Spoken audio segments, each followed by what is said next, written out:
But there is a question back there I wanted to honor. Yeah. Yeah, so to me, libertarianism requires individualism or belief in individualism. And if you agree with that, do you believe that religion or some religions are anti-individual? Or anti-what? Anti-individual. Religions that are anti. You can take anything up here and make it anti-individual. Yeah. It's your practice of the religion. I practiced my Judaism in a very individual way. It's for me, it's for my family, surrounding, and yeah, I mean, we didn't go door to door.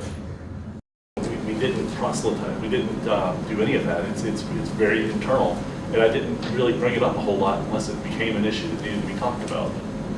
Certainly not going to make rules for anybody, like you shouldn't be selling pork. No, that's a terrible idea. I would never exert my thoughts on someone else, and most of the Jews that I know wouldn't do that either. So how do you respond, kind of touching into that a little bit? Because you've all kind of, you did say, Kara, that you're kind of on the conservative end of things to some extent, so this may not be quite as appropriate for you.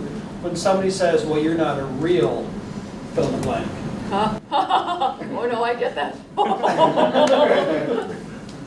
I mean, especially if it's in relation to You're not a libertarian. real Jew. Okay, so if someone were to say to you, they find out you're libertarian, and then they follow up with, well, then you must not be a real Christian, Jew, whatever.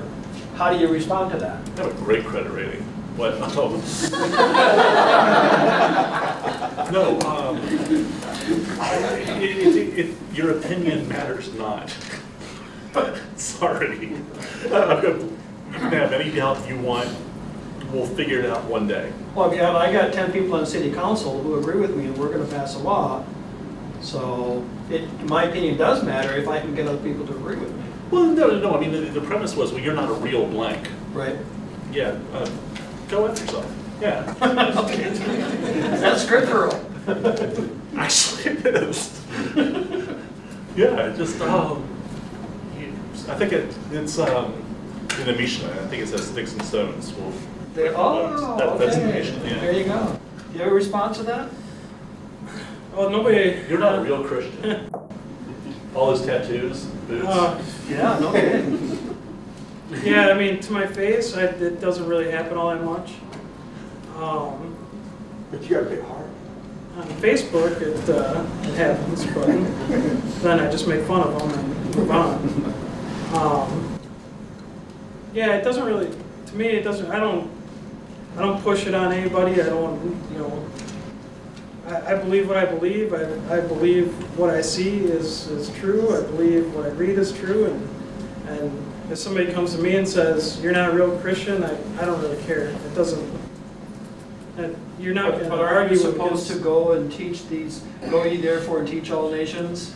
Well, sure, but you can't teach them all with anger, and you can teach them by showing them what I do and how I live, and if they like what I do and they see the fruit of what I'm doing and they want a part of it, they can come ask me, or I can, pray for them and love them, and if they want to come and ask me what I think or what I view, that's up to them. My answer was flippant, but honestly, when someone says you're not a real Jew, I just say, what's a real Jew? And then have that discussion. Okay. And get to the root of what they think it is. And it always comes out well in my favor. There you go.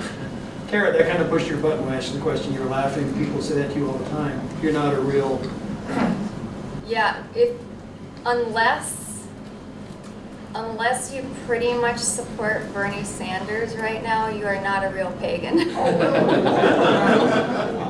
I mean, it's, and there are a few who support Hillary Clinton, but they complain that they feel like they're being treated like they belong to the Tea Party. So, yeah.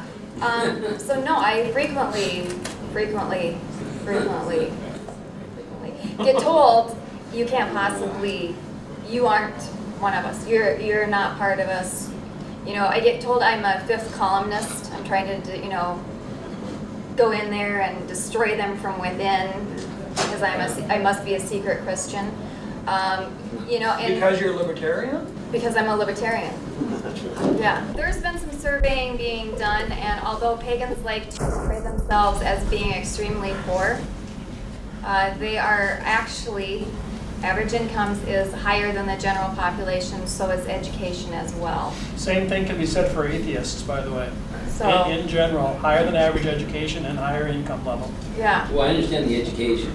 but yeah, no, the income is higher as well too, on average. I appreciate your candor and Yeah. I mean about your, a lot of people aren't that Just here to self-deprecating. listen to her. Yeah, you know, and No so education. it makes it, but it's also our demographic within this umbrella is changing because now there are more people coming up in revived religions. So they're reviving, you know, the religions of, you know, whoever their ancestors were. They're reviving those religions. And so they tend to have a far different worldview, which is a worldview of my family is very important to me, my community is very important to me, and it's very important for me personally to care for them. Rather than Wicca came up through radical feminism, ecofeminism, you know, Starhawk, spiral dance, all that kind of stuff. So that's where that was coming up through, and it was married with British traditional witchcraft put together. So you can see how that has a very different view of what it means to be an ethical person. And so, yeah, you know, I mean, like, I get the biggest kick out of when I host a party for fellow pagans. I will always serve stuff out of styrofoam cups. Because there's two warring ethics going on here. One ethic is they're my guest and I'm their host, and there's an obligation between each other.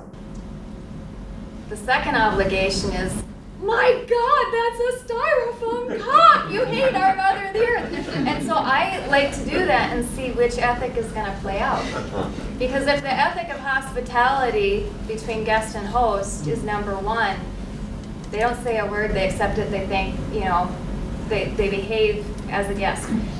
If the other ethic, you know, is number one to them, they will rip me up and down, right to my face, right then. So and if they have spent 40 days in the desert and you give them a glass of water in a styrofoam cup, they may not take it. It depends, I'm telling you, it's pretty. Maybe wet mud would work. Wet mud, there you That go. might work. So, but you know, but that just shows the wide spectrum under what is considered pagan. So What it is changing. what would they do if you suggested that the wealthy among them divide their goods with the poor among them? None of them, just like with Because, I mean, if they feel just like with progressives in the rest of the country. in other words, Suddenly it's no okay one if the has government, money. it's okay if the government does it, but it's not Well, okay if they do it I'm not voluntarily? wealthy.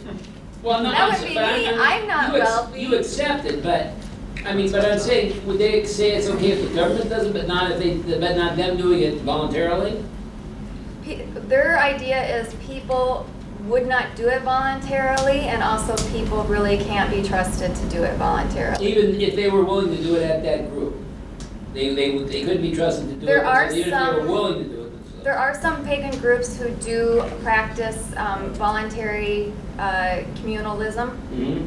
and they do divide everything. Okay. That is their ethic, and so they live together, their incomes are pooled together, they do divide everything. So it's more that somebody asked a question if there's a group that's kind of more communal than individual. And you find it in some of the American Indian, Native American things. You see in the settlements in Israel. You find it there. Yeah. You also find it in certain Buddhist sects. But in every one of these faith traditions, if you go deeper, the way you get there is by going within first. Yes.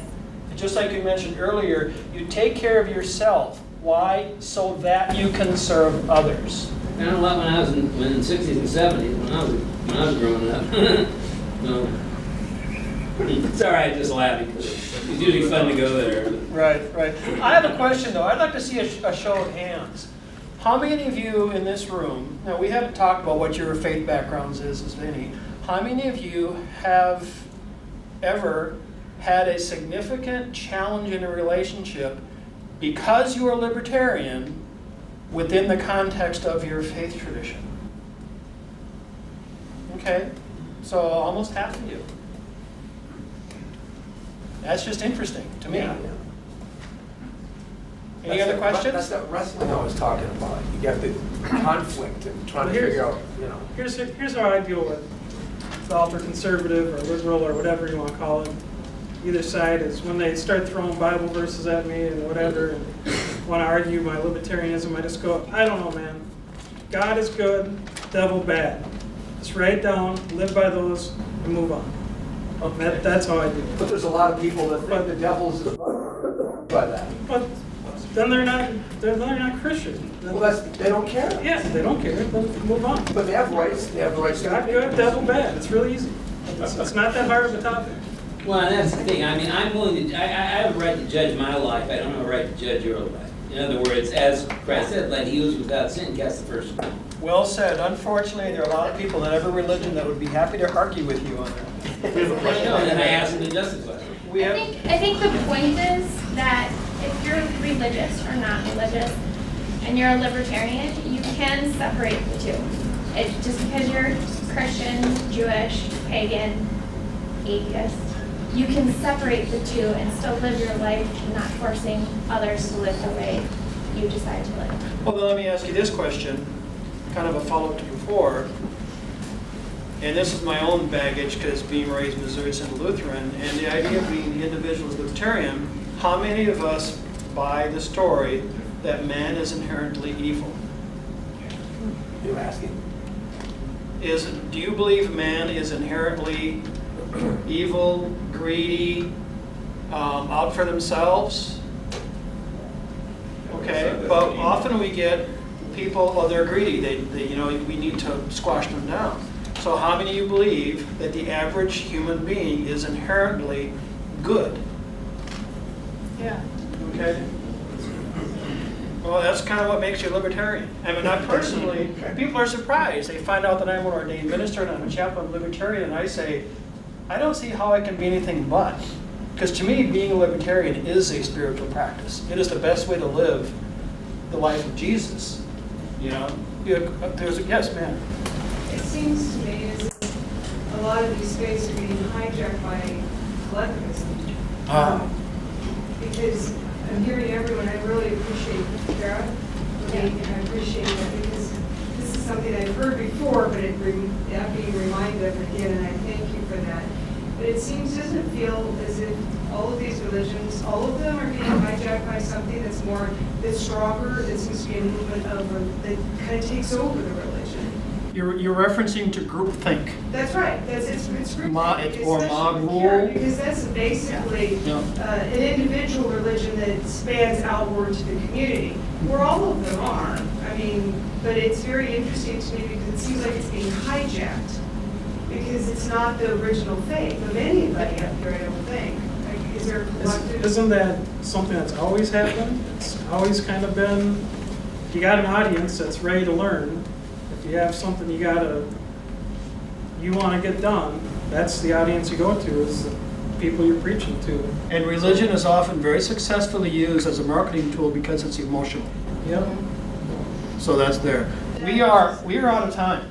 Oh, really? Yeah, that was quick, which means that was really cool. Thank you, panel.